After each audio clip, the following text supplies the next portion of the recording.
Good day mga boss, turo ko lang sa inyo kung paano mag-flash ng Orange Pi image sa SD card. So, kailangan nyo ng SD card tsaka itong card reader. So, insert natin siya sa PC or laptop. Yeah, once na nalagay na natin, so install tayo ng Win32 or Belena. So, sa akin, naka-install na ako ng Win32. Yan, run as administrator lang.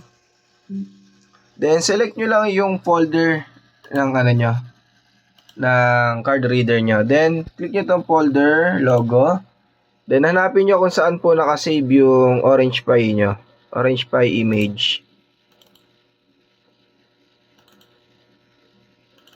So, yan yung install natin ngayon, Orange Pi PC. So, kung ano yung board na gamit nyo, yun yung gamitin yung image. Then, select right. Then, yes. So, pansinin nyo yung link speed. So, mas maganda kung 10 MB per second pataas. So, it means good siya. Good yung SD card nyo. Mabilis siya mag-flash. So, ito is 18. So, hintayin lang natin siya mag 100%. Yan. Once na okay na yung flashing natin, nakalagay write successful, okay lang natin. Tapos, eject na natin yung SD card natin. Then, lagay na natin siya sa Orange Pi.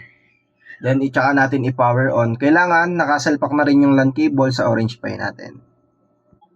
Once na power on nyo na yung Orange Pi nyo, so, pansinin nyo yung yellow-green na ilaw, nagbiblink siya ng mabagal.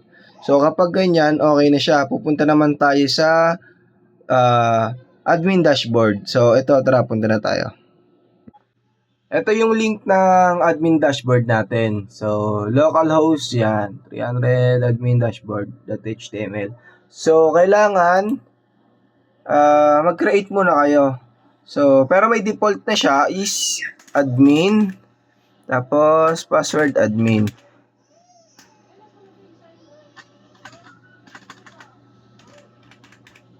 Then, enter. Yan, ito yung lalabas. So, fill upan muna natin.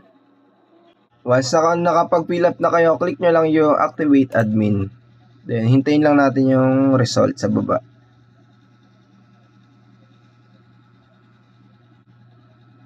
Yan, okay na.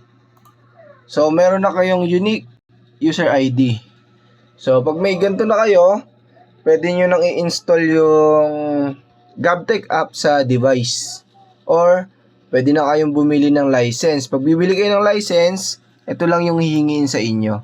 Pag may license na kayo, install nyo na yung device. Then, kapag nalagin nyo na yung license sa device, punta kayo dito sa device monitoring, then add device para ma-monitor nyo na yung device na nilagay nyo.